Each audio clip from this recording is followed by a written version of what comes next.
Hello, everybody, and welcome to the Marvel Plus podcast, the show where we talk the shows on Disney Plus and how they connect to the MCU. My name is Bret, aka Enigma9011. You can catch this podcast live every Sunday over on twitch.tv/Enigma9011 at 7 p.m. Eastern. You can join the chat if you're a subscriber over there. We'd love to have you in on the conversation for all the crazy thoughts, theories, etc. But if you can't catch it live, that's a-okay. It drops the very next day on YouTube at 12 noon Eastern. You can check it out over there and give it a watch and give it a listen. So yeah, today we are continuing our talk for Hawkeye, and we're talking episode 4, Partners, Am I Right? This is a fun one. A little bit shorter than our previous episodes. I think this one, runtime-wise, was only 40-ish minutes. So a little shorter, but honestly didn't feel bad, or like bad being shorter. I don't know if it was just the pacing of it. Like everything kind of seemed to streamline along and everything was exciting and engaging. Didn't have certain lulls that maybe previous episodes had, where it was a little bit more downtime, where obviously we're getting the relationship building, which is important, but maybe it just kind of not dragged on because nothing's been bad or boring yet, but I don't know, just slower in general. So anyways, we're going to pick up obviously with our recap, and we left our Hawkeye team at the house trying to hack into the Bishop security to get some more information on Kazi along with the group, and we would see Hawkeye get kind of stood up with Jack and the Ronin blade at the end of episode 3. So we're going to pick up at that, and I guess Mom and Dad are home. So Jack's home, Mom's home, unlike what Kate had thought. They recognize, oh God, it's Hawkeye, and tensions calm down, and we'll see the four of them kind of have a conversation by the coffee table about what's going on. Kate's obviously helping out with this investigation, doing Avenger stuff, and they're very impressed and like, oh, that's great. And so they're gonna have this discussion. We're gonna see a fun little kind of back and forth between Clint and Kate about if they're partners or not, or if they're friends or not. Obviously Kate being, the fan, and obviously Clint being her role model, like is all, oh yeah, we're buddy, etc. And Clint's like, no, this just happened, and I don't even know what's going on. But we will see eventually that Hawkeye, Clint, will cover for Kate and kind of help her out, making sure that like she doesn't get in trouble with her mom, saying, yes, she's helping me with this investigation. It sounds weird because it is weird, I think is what he said. So we'll see that. Mom is going to walk Clint out to, just say goodbye. But as she's doing that at the elevator, she kind of asks Clint to be like, hey, obviously your line of work is pretty dangerous. Kate's obviously prepared with the archery and the martial arts training, but she doesn't want Kate involved because she's going to get hurt, or because of the potential of her getting hurt. And Clint understands that and, promises she won't be hurt or worse and ensures her safety. So he's going to get in the elevator. We're going to do the goodbyes there. And we're going to notice, yes, as Mrs. G says in chat, that he did steal back the Ronin blade. He did notice it. Obviously, Jack had it when he was, keeping him at bay, and then he did notice it on the side. So we did see he did swipe the Ronin blade back from Jack, and we will also see him text his wife to kind of run a fact check, or not a fact check, but run like a deep dive or get more information on Kazi and the Institute, because obviously they did not get any info from the security system. We're going to get one more kind of cutaway before we transfer into the next scene, where we see the mom on her phone calling somebody. Unfortunately, she doesn't connect with whoever she's trying to reach, but she does leave a message saying that it's urgent. Okay, who's she calling? That's a big red flag. So we're going to cut away from there, and we're going to learn a little bit more information about the info that the wife was looking up. And it seems that Sloane's whatever business that is a front for the tracksuits, and Jack's in charge. Jack Duquesne is in charge of this Sloan's industry or whatever it is. So yippee. And then also Laura is going to bring up the Rolex, the watch, which I finally saw in this recap. I don't know why in my brain I connected it to like a keychain. Like that was like the key to the Avengers destroyed area. But she knows about the Rolex. Apparently it is, let's see, where is it? Still active. They thought it was destroyed years ago in the compound, but there's a signal from a transmitter from it. So it was like, okay, so now we got more information on the watch. So Hawkeye, Clint now knows about it. Seems like another problem, another cog in the wheel. We're going to flip back over to Kate, and we're going to see the pizza dogs there hanging out. They're all chilling in the living room, just kind of chatting things over. Jack's going to leave for a moment to kind of grab some stuff for Mom. And Kate tries to reach out and be like, hey, can we talk about Jack? Mom's not having any of it, decides to change the subject, kind of brings up a party at the security office or whatever for the holidays. Jack will eventually return and, kind of shows his romantic side. And, we see him and Mom dancing, and Kate actually kind of is happy about it. She sees how happy her mom is and cracks a smile and just is, happy for her mom. So nice to see that. The bonding of obviously them, but then also the bonding of the three of them, as Jack will get some phrases mixed up that he's obviously not 100% comfortable with, and we'll see the three of them kind of bond as a family. So nice to see that. Obviously, as the audience, we're still a little on the fence about it, but if things are on the up and up, we don't know. It was nice to at least see that progression. Okay, so we're flipping back over to the Hawkeye. We see him at the apartment. He's going to rest up for the night. He's throwing on some food from the freezer to kind of ice pack up, and he's going to essentially just knock out for the evening until tomorrow. But turns out Kate's going to show up, and she's going to show up with pizza and a shit ton of holiday stuff, because obviously Hawkeye's missing the holidays with his family, like he's supposed to be doing the movie marathon, the ugly sweaters, etc. So she's going to bring over all this stuff, and they decide to do this weird montage thing of like holiday party, but also planning out their next step of attack for the next day.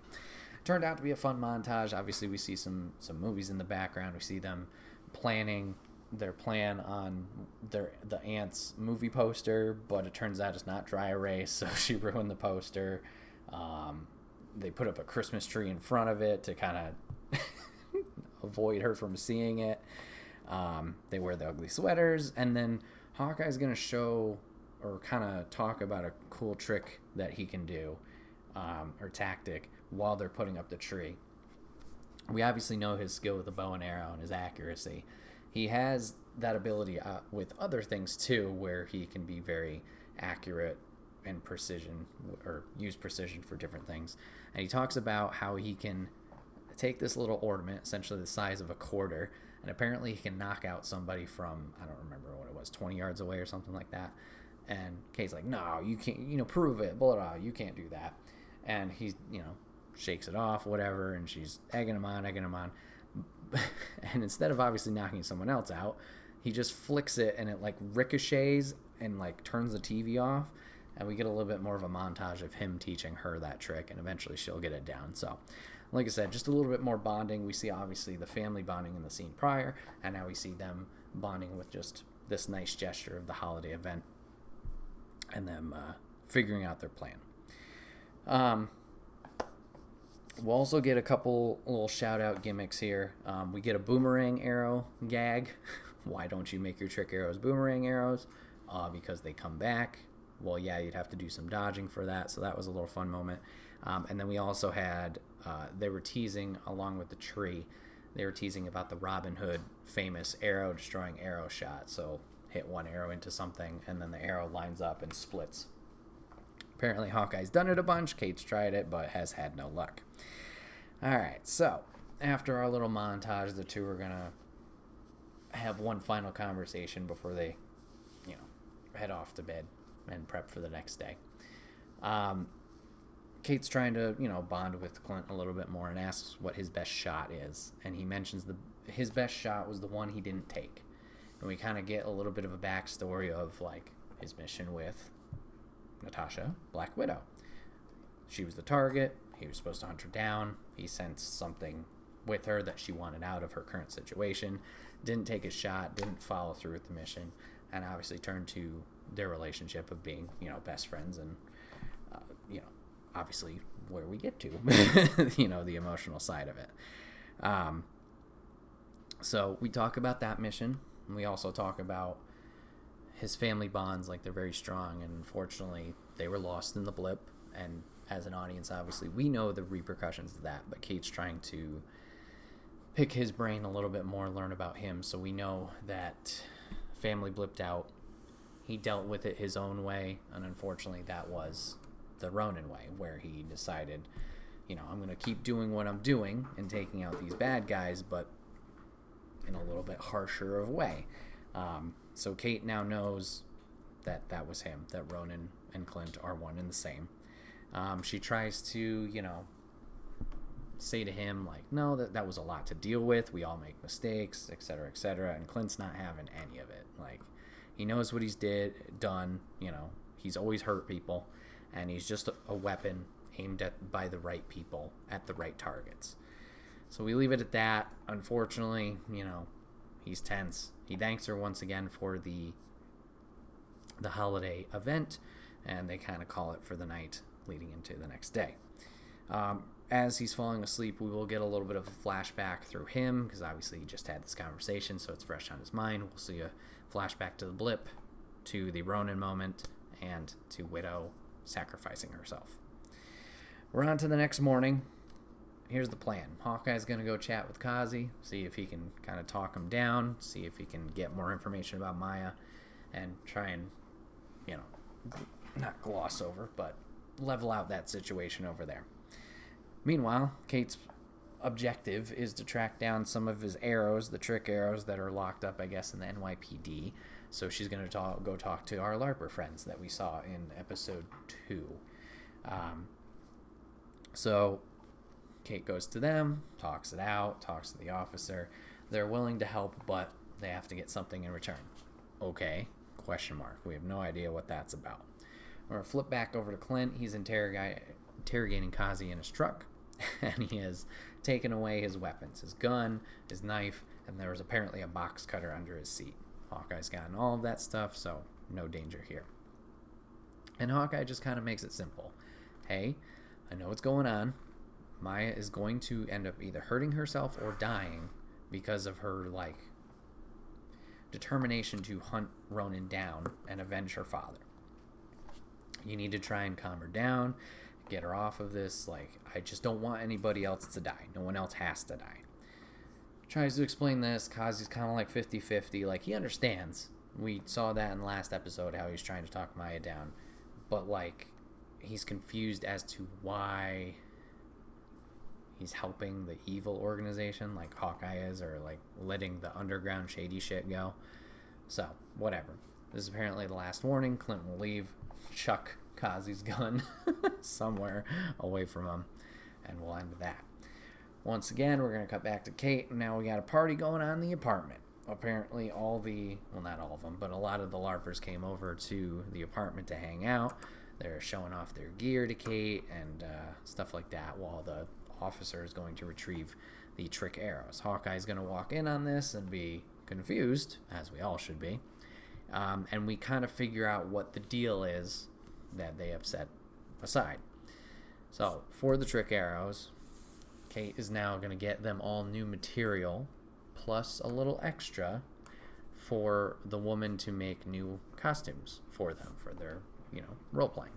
And along with some extra, so she can design the costumes for Clint and for Kate. So we'll learn about that. Arrows have been retrieved. The officer will hand them over. Unfortunately, in her own bag. Clint did not have his own bag. And after we get this little handoff, we're going to get one more text from Laura saying that the transmitter has pinged a signal for the Rolex, and it gives an address where that is. Clint says, we got to go, and we get on to our finale action sequence or scene. We're staking out the apartment for where the Rolex is, and Clint's making this big plan. It's all about how you make a quick exit, not necessarily a quick entrance. Okay, we're going to do this, stealth-wise, sneaky. Kate's not having it. She says, all right, peace out. Goes out on her own, and essentially just walks in right in the front door. I think she gets in through helping an older gentleman with his groceries, sneaks into the apartment complex, and will lockpick the front door to the apartment that they need. So Clint's over there. Keep an eye while Kate's going in. Kate enters the apartment and notices that there's some flashing lights in the corner. She kind of freaks out, does some putty arrows, and blocks those off. Hawkeye has no idea what those are, as she explains, but she's gonna keep looking for the watch. Eventually, she's gonna find the watch. Great, mission accomplished. But she's also gonna notice a little notepad off to the side that has Hawkeye's name, along with his family members and his kids, most of their age. Uh-oh, red flag. She's going to come back over to Hawkeye. He says, okay, we need to get out of there. And Hawkeye is attacked outside. All right. Before he is attacked outside, he does say, he says that they need to leave, that those flashing lights are actually silenced alarms for people who can't hear them. So, obviously hearing impaired. We know who that is. It's Maya's apartment. Great. So as Hawkeye is getting attacked outside, we think obviously Maya and the guards are out there attacking him. Maya's actually going to show up with Kate and deck her across the face, and we have a little confrontation there. Kate's freaking out. Why didn't you tell me Maya was here? What's going on? And Clint's like, well, yeah, no shit, Maya's here. I'm fighting her right now. Question mark. We clearly see Maya fighting Kate, and Kate says that too. What are you talking about? So we cut back over to Clint. Clint has this random person with like little stealth goggles on and a ski mask. Okay, if Maya's in there, who the hell am I fighting out here? And then we get to the fun stuff. So we're going to get a little bit of an action sequence, fight sequence between Clint and his attacker and Maya and Kate in the apartment. Clint will eventually try to help Kate escape by launching a zipline arrow over to the apartment. She's going to jump on and get stuck on the zipline arrow, so she's not doing too great for herself. Eventually, the attacker and Clint, through their fight, will get Kate back over to the apartment side, the rooftop side. And we're going to have the battle ensue there. This attacker is going to take out Kate quickly, pulls a gun on her. Clint's going to walk in front, try and ease the tension. Here comes Maya zipping in, takes out both of them. So we know, okay, this is a third party here. Maya does not know who this attacker is. Interesting. The battle will continue. We are going to see a very important red flag. Also, we kind of should have known this from other Phase 4 stuff. But we are going to see the Widow's Sting with the red electricity attacking Maya. And we will eventually get the reveal that this is Yelena, Natasha's sister, finally hunting down Clint. Obviously because, as far as she knows, Clint murdered Natasha and not the whole sacrifice thing. Thank you, Dreyfus, for doing that. Anyways, so Yelena's gonna be revealed underneath the mask. Kate's gonna have a shot on her, but prior to this, Maya had made her escape after the confrontation. Kate has a shot on Yelena. Is about to shoot her with the arrow, and Yelena gives it a little no nod. Kate's gonna relax the tension of the bow. Yelena's going to shoot down a grapple hook on the ground, does a fancy little T-pose swan dive off the roof, and she's out of here. See you later, bye. Oh boy. Things have gotten real fast. Close to what Hawkeye says. But he says, we're not partners anymore. You need to get out of here. This is not your fight. We're done. And that's where the episode is going to end. So, whoo. We got a lot in this episode. We got a lot to unpack. Obviously, we realize, with Yelena being in here now, we get some more connective tissue from the Black Widow movie. the post credits there with her once again being told, oh, Clint killed your sister, blah, blah, blah. Clint doesn't know anything about Yelena being in the picture, clearly. Even though him and Black Widow were tight, there's a lot of information that Widow was keeping to herself. So, my question, this Rolex, apparently it was owned by somebody, obviously, at the Avengers complex.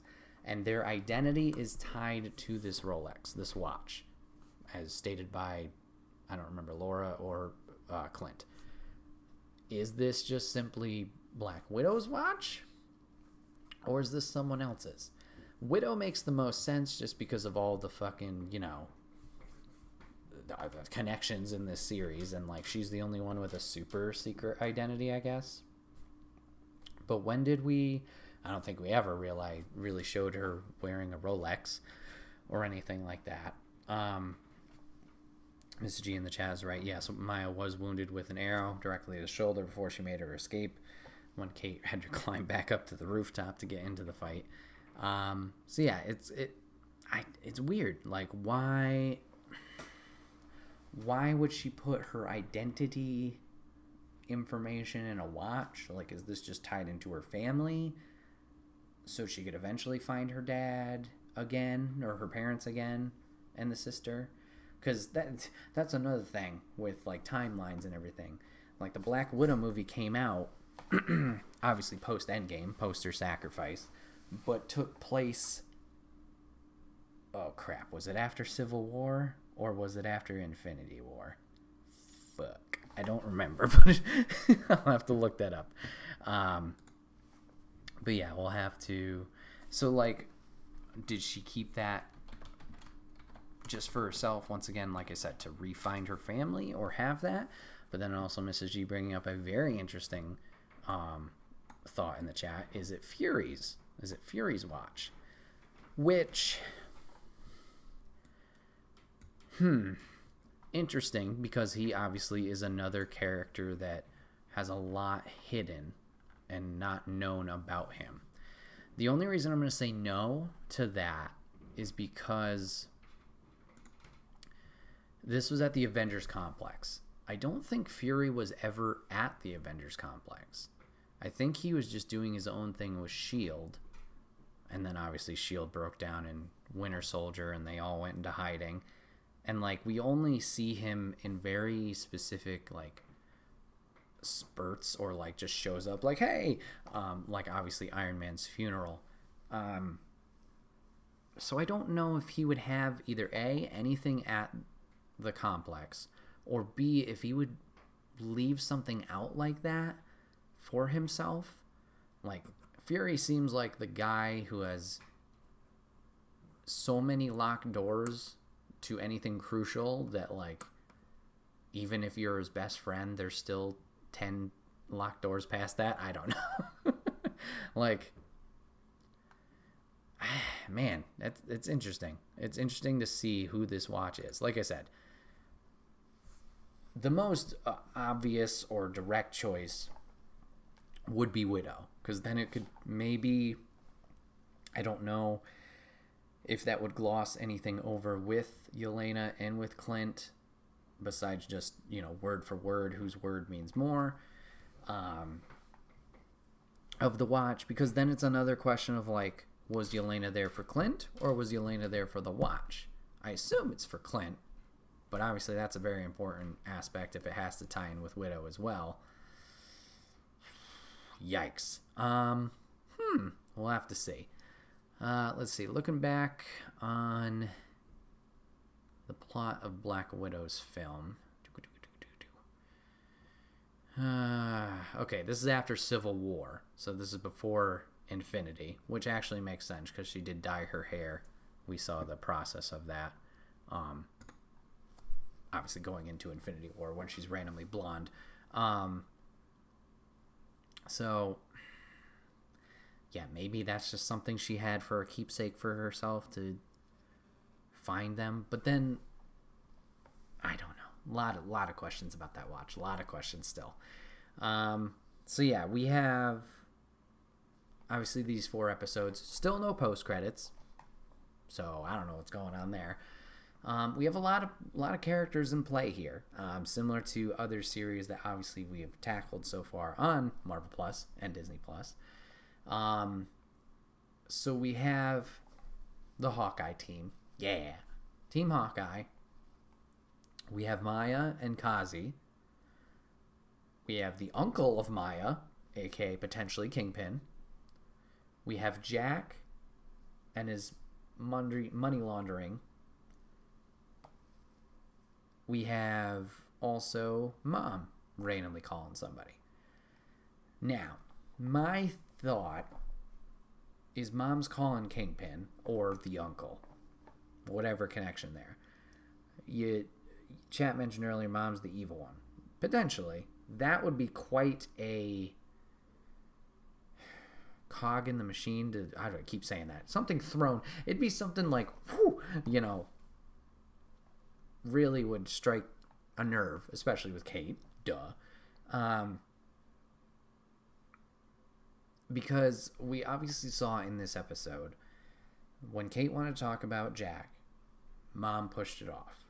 I don't know if that's a situation of just the stress level of obviously dealing with, you're working with Hawkeye and Avenger. As a parent, I'm scared, but also proud, but this, that, the other thing. Like, I don't know if it's that tension or nervousness of she just didn't want to continue talking about that specifically, or if it's the blow off of like, no, don't talk about Jack. There's nothing important here. You don't need to investigate him, blah, blah, blah, blah, blah, et cetera, et cetera. That's interesting. Now, another thing, because we still don't know from episode 1 why he killed, what's the guy's name? Was it Armand Duquesne, the old man? Why is he dead? Is this just an inheritance thing? Is Jack and the Kingpin or whoever the uncle character is, are they working together? Like, is it all one big happy family? Because technically Tracksuit Mafia is using the Sloan's thing as a hideout or whatever, as the cover. So there is that connection between Jack and Tracksuit, and obviously Tracksuit is connected to the uncle. So yeah, a lot of interesting things in play. And that could lead to Kate obviously leaving and going with Clint to continue being the sidekick, or obviously groomed into this next hero, because like she doesn't have a family life if the mom is actually evil and doing this as well. And then obviously her dad's gone, so like where else is she gonna go unless she's gonna stay with the aunt? And as far as we know, the aunt's just a nobody character we're throwing in there. But that could be a whole nother wrench if we wanted to throw something in, like, oh god, the aunt is so and so. I highly doubt that's the case, but maybe this will, like I said, lead to more of what's Kate's future after the events. We know she's going to eventually be, Hawkeye and Hawkeye's replacement, but like kind of a more smooth transition into that. It's not going to be like, hey, we worked together for this one case. Okay, bye. I'm going to keep working on my own kind of thing. And then like Tony with Spider-Man from Civil War, I'll just give you a call sometime and like, you're up to the big leagues, kid. I don't know. Just maybe this kind of leads into the transition for her character growth and what's next for these two post this series. Yeah, a lot going on in this series. I think two episodes left, because I think it wraps just before the holidays of not Thanksgiving, of Christmas. So we're there. So obviously next week we'll be back talking about episode 5 finale. This episode will be that episode will be delayed a little bit, but I'm excited for that. Excited to see obviously how we wrap things up going towards the tail end of this series. A lot of questions to be answered, like always. Somehow they do it, or they have all these puzzle pieces that need to be put together, and hopefully it's not too confusing. But this has been another episode of the Marvel Plus Podcast. My name is Bret, aka Enigma911, and you catch this podcast live over on twitch.tv/Enigma911 every Sunday at 7 p.m. Eastern. You can join the chat and talk about all these crazy theories with us if you're a subscriber over there. If you can't join us live, that's A-OK. It posts over on YouTube the very next day at 12 noon Eastern. Just search Enigma911. You should be able to find it, and let us know in the comment section down below what you think of the series and what you think is going on. Appreciate you guys hanging out today for today's episode. Hopefully you guys are still enjoying this series. Looking forward to episodes 5 and 6. And yeah, we'll have to see where this crazy show goes to. So thanks for giving it a watch. Thanks for giving it a listen. And we'll see you guys on the next one. Take care.